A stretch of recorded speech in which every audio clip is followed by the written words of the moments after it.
Welcome back to The Breakdown with me, NLW. It's a daily podcast on macro, Bitcoin, and the big picture power shifts remaking our world. The Breakdown is produced and distributed by Coindesk. What's going on, guys? It is Saturday, February 11th, and that means it's time for the weekly recap. A quick note before we dive in, there are two ways to listen to The Breakdown. You can hear us on the Coindesk Podcast Network feed, which comes out every afternoon and also features other great Coindesk shows, or you can listen on the Breakdown Only feed, which comes out a few hours later in the evening. Wherever you listen, if you are enjoying the show, I would so appreciate if you would leave a 5-star rating or review. It makes a huge difference. All right, so if you've been listening along, the last couple days have been a bit of history and background trying to set up why things seem so much more antagonistic right now. And in many ways, what I've been arguing, or at least trying to display, is that there is some amount of reaction and counter-reaction going on as part of this larger shift in tone. However, as we've been talking about the pincer movement to cut off bank access for the crypto industry, a much clearer and louder opponent has also been making waves. That opponent is, of course, Gary Gensler and the SEC. And on Wednesday night, that conversation heated up in a big way. Brian Armstrong, the CEO of Coinbase, tweeted that evening, "We're hearing rumors that the SEC would like to get rid of crypto staking in the US for retail customers. I hope that's not the case, as I believe it would be a terrible path for the US if it was allowed to happen. Staking is a really important innovation in crypto. It allows users to participate directly in running open crypto networks. Staking brings many positive improvements to the space, including scalability, increased security, and reduced carbon footprints. Staking is not a security. We need to make sure that new technologies are encouraged to grow in the US and not stifled by lack of clear rules. When it comes to financial services and Web3, it's a matter of national security that these capabilities be built out in the US. Regulation by enforcement doesn't work. It encourages companies to operate offshore, which is what happened with FTX. Hopefully we can work together to publish clear rules for the industry and come up with sensible solutions that protect consumers while preserving innovation and national security interests in the US." Now, as soon as Brian dropped this thread, speculation around the implications of it absolutely lit up the Twitter night sky. What was clear to everyone is that despite the lack of clarity, there was clearly something going on. Now, this reignited a larger question that has been discussed fervently in the community since the Ethereum merge narrative really kicked up last year. The question has been, would a transition to proof of stake make it more likely that the SEC considered Ethereum to be a security? Or at least certain activities around Ethereum to be securities programs? ETH's status as a commodity or a security has been contentious for years. In a 2018 speech, Bill Hinman, then director of the Division of Corporate Finance at the SEC, said that Ether was not a security.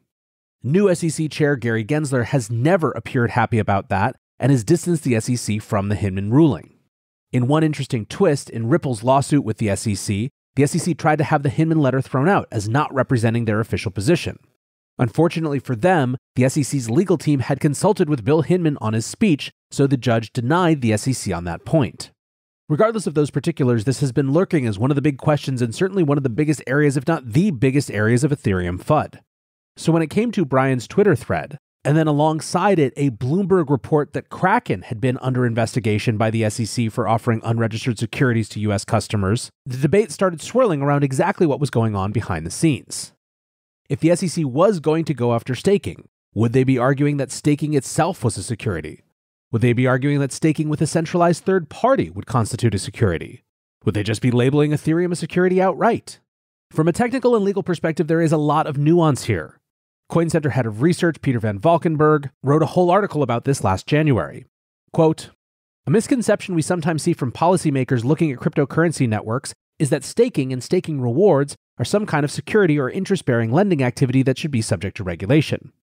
While it's true that some of these activities will qualify for regulation, there are several different activities under the staking umbrella that we sometimes see conflated. When a custodial exchange offers customers staking rewards, it is the exchange itself that is paying the customer at a rate determined by the exchange, rather than the rewards being the natural products of participation in a POS consensus mechanism." In another section, Peter writes, "The cryptocurrency itself may not be a security, but the promise to hold it and stake it safely and profitably on the network, as well as provide a liquid market for future sales of the cryptocurrency, may be a security." And the point here is that Peter and Coin Center aren't writing about any one particular asset or context. They're just saying that this is a big umbrella and that we need to deal with it in its complexity, not in its generality. Okay, so we've got Coinbase's CEO sounding the alarm. We've got Bloomberg reporting that something is coming with Kraken. What actually ended up happening? On Thursday afternoon, the SEC did indeed announce a settlement with Kraken. Under the terms of the agreement, Kraken would immediately end its crypto staking as a service platform, as well as pay a fine of $30 million to settle charges of offering unregistered securities. The SEC complaint alleged that Kraken had been offering the program to customers since 2019, and that they touted that its staking investment program offered an easy-to-use platform and benefits that derive from Kraken's efforts on behalf of investors, including Kraken's strategies to obtain regular investment returns and payouts. So they're basically making an investment contract argument saying that the value was coming from others' efforts, i.e. Kraken's efforts. Gensler was quoted as saying, whether it's through staking as a service, lending, or other means, crypto intermediaries, when offering investment contracts in exchange for investors' tokens, need to provide the proper disclosures and safeguards required by our securities laws. Today's action should make clear to the marketplace that staking as a service provider must register and provide full, fair, and truthful disclosure and investor protection. Gensler also released one of his cute little promotional videos that he uses to announce enforcement actions in a way that he clearly hopes increases his celebrity. It made a stake, S-T-E-A-K, versus stake, S-T-A-K-E joke like 6 times, and as always was just galling beyond belief. Anyways, logistically, Kraken is automatically unstaking all US client assets and prorating their final rewards. For ETH assets that aren't able to be unstaked yet, they will return those assets to client wallets where they will no longer earn rewards. There are, of course, big financial implications here for the companies involved. Coinbase controls 11.5% of all Ethereum validators, while Kraken controls an additional 7%. What's more, the staking business made up 11% of Coinbase's total revenue in Q3 last year, so they have a massive incentive to ensure this product is not regulated out of existence. Join Coindesk's Consensus 2023, the most important conversation in crypto and Web3, happening April 26th through 28th in Austin, Texas. Consensus is the industry's only event bringing together all sides of crypto, Web3, and the metaverse. Immerse yourself in all that blockchain technology has to offer creators, builders, founders, brand leaders, entrepreneurs, and more. Use code BREAKDOWN to get 15% off your pass. Visit consensus.coindesk.com or check the link in the show notes.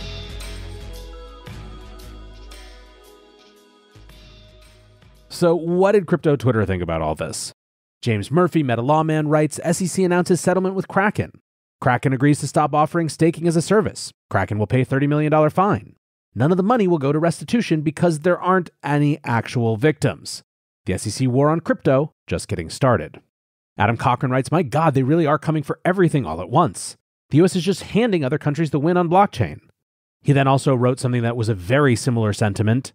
So the SEC got buddy-buddy with SBF and almost gave them an exception to offer more services in the US, but then goes after Kraken and Coinbase, the two most compliant US exchanges, for services that the SEC previously refused to provide guidance on. Gensler is not a regulator. He is an agent of an anti-crypto agenda who only aims to wield his power as a cudgel for those he doesn't agree with. There is a lot of sentiment out there that Gensler is just in it for his own political career, which is a position that I pretty much wholeheartedly agree with. The point for him is these terrible videos. It's positioning, it's face recognition, it's being seen as tough by standing up to a loud industry that many in DC don't like. DeFi Pulse's Scott Lewis wrote, Gensler's multi-year arc to build his personal political brand at the expense of the SEC's reputation for good governance is tragic. So many good people have passed through the SEC, and many more are still there, and what is happening right now is just not okay. Ryan from Bankless asked, what's the play here, man? He writes, so Gensler is driving crypto staking away from the centralized exchanges they can tax and control and towards the decentralized options they have no ability to tax and control. What's the game here? You know you could have controlled this better from the exchanges, right, Gary?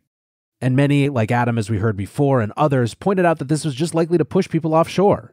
Kraken founder Jesse Powell responded to James Murphy, noting that the SEC failed to mention that this was just a settlement for the US Kraken staking program, saying, quote, doubt the existence of anything outside of our borders has ever crossed their mind. Certainly would explain the lack of any appreciation for global competitiveness and the focus on enforcement against US companies. Now, let's talk about for a minute whether there is nuance in the specifics going back to what CoinCenter was writing last year. Crypto lawyer Mike Selig said, SEC characterizes Kraken's custodial staking product as a security. Focus is on the fact that Kraken allegedly pooled customer crypto to provide superior and more consistent yield relative to non-custodial staking options. SEC view is not that staking in itself is a security. Paul Grewal, the chief legal officer at Coinbase, writes, Well, we now know the rumors Brian Armstrong referenced yesterday were true. SEC has settled claims against Kraken for particular staking products. What is equally true? These products are basically yield products. True on-chain staking services like ours are fundamentally different.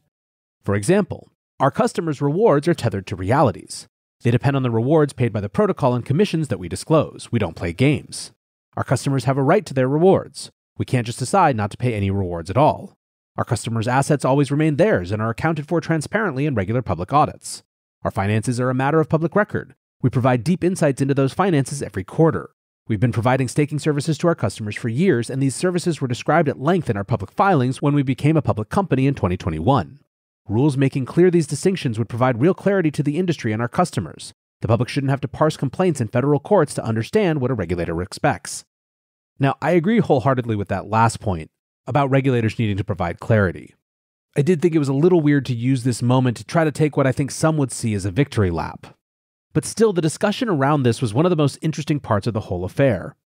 In a separate tweet, Jesse Powell again wrote, "I don't see a material difference versus competing products. I don't think that any minor differences matter to the SEC, which views all forms of custodial staking as problematic. I expect more settlements or lawsuits to follow imminently as they make the rounds with their example." He also quote-tweeted Paul's thread saying, "I honestly hope somebody proves in court that there is a legal, user-friendly version of custodial staking that can be offered to US customers. It'll be a brutal, lengthy, expensive fight and a massive distraction, but the industry and the USA will be extremely grateful." Jesse also engaged in a conversation with 0x who wrote, "Why did Kraken not pursue this legal battle?" Jesse says risk-adjusted return. Fubar says locally for your company or globally for the industry. Jesse says for our company. I do think a different company with different corporate structure, shorter operating history, some product marketing TOS differences might make a different decision. Bigger balance sheet wouldn't hurt either. They picked the bottom of the bear market, waited for us to do a 30% layoff. They have all of our financials, lots of leverage. Maybe we looked weak. This is more about FTX than it is us or staking, but the timing was not great. Potential fines obscene. I think that's super, super telling. And listen, when it comes to the actual substance of whether or not there are versions of staking that are okay or not and what the SEC expects, I don't think anyone in this industry is unwilling to have those conversations. I don't believe by and large that the industry thinks they should be able to get away with doing anything, and I think there are plenty of lawyers who are just reading SEC tea leaves who would love a more in-depth conversation. But the position that the SEC has consistently put this industry in, and this has been the case for a long time going back before Gensler, is for every company in this space to have to hire a fucking phalanx of lawyers to come up with arguments for what is likely or not likely to be accepted and then go fight that later, rather than any sort of proactive engagement or guidance. So when it comes to that tweet from Paul that Coinbase's products are fundamentally different, it might be true, but I don't think the substance of the argument is what matters. I think it's fundamentally naive at this point to assume that Gensler's SEC is acting in a good faith way that would actually distinguish between these models. It's been 4 years since the SEC's last proactive guidance. It feels much more likely to me that the biggest difference in practice is that a company like Coinbase has a bigger war chest and because of that, potentially, more appetite to fight. Jake Chervinsky from the Blockchain Association writes, "Settlements are not law. They're a decision that the economics of settling are better than fighting, no more. The SEC thinks staking as a service is a security. Kraken didn't admit or deny that either way. It may be a tough question, but the SEC hasn't answered it either way today." Now, to the extent that there is a bright spot here, it's probably in the network decentralization argument.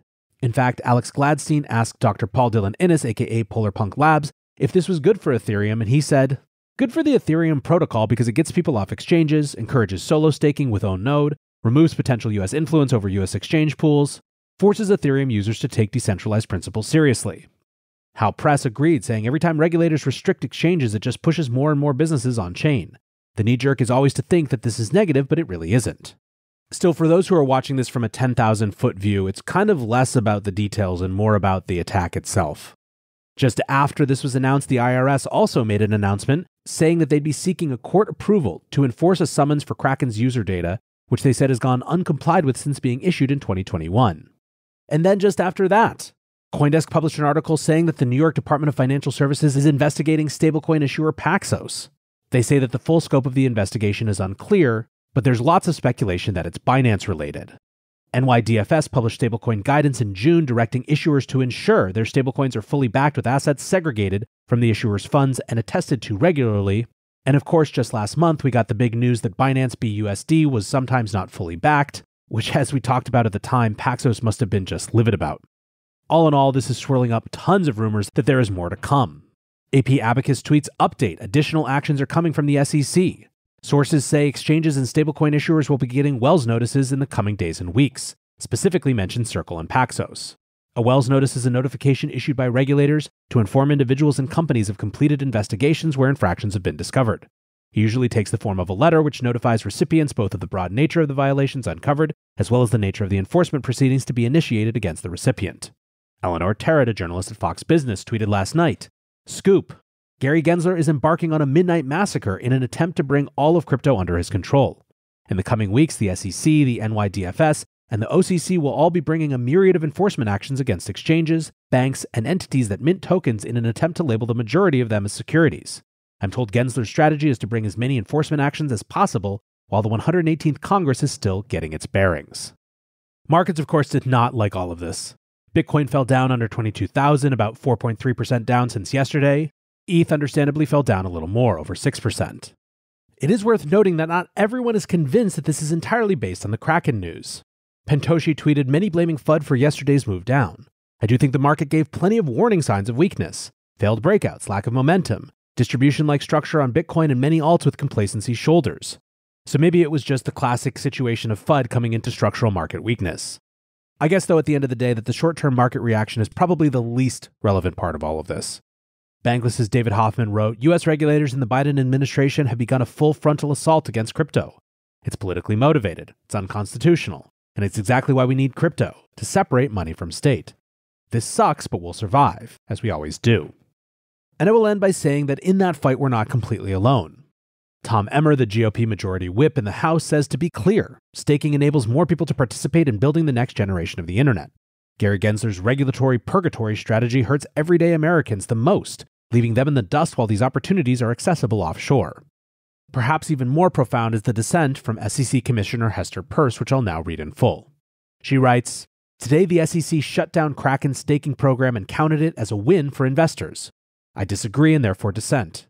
Kraken operated a service through which its customers could offer their tokens up for staking. The customers earned returns and the company earned a fee. The Commission argues that this staking program should have been registered with the SEC as a securities offering. Whether one agrees with that analysis or not, the more fundamental question is whether SEC registration would have been possible. In the current climate, crypto-related offerings are not making it through the SEC's registration pipeline. An offering like the staking service at issue here raises a host of complicated questions, including whether the staking program as a whole would be registered, or whether each token staking program would be separately registered, and what the important disclosure should be, and what the accounting implications would be for Kraken. We have known about crypto staking programs for a long time. Although it may not have made a difference, I should have called for us to put out guidance on staking long before now. Instead of taking the path of thinking through staking programs and issuing guidance, we again chose to speak through an enforcement action, purporting to, quote, make clear to the marketplace that staking as a service providers must register and provide full, fair, and truthful disclosure and investor protection. Using enforcement actions to tell people what the law is in an emerging industry is not an efficient or fair way of regulating. Moreover, staking services are not uniform, so one-off enforcement actions and cookie-cutter analysis does not cut it. Most concerning, though, is that our solution to a registration violation is to shut down entirely a program that has served people well.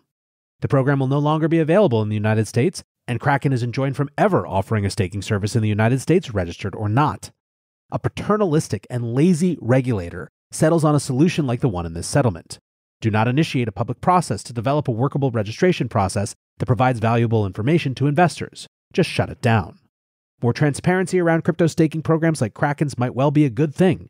However, whether we need a uniform regulatory solution, and if that regulatory solution is best provided by a regulator that is hostile to crypto in the form of an enforcement action, is less clear. The fight isn't coming, friends. It is here. Now is the time to think deeply and engage deeply. Let's get to it. Until tomorrow, be safe and take care of each other. Peace.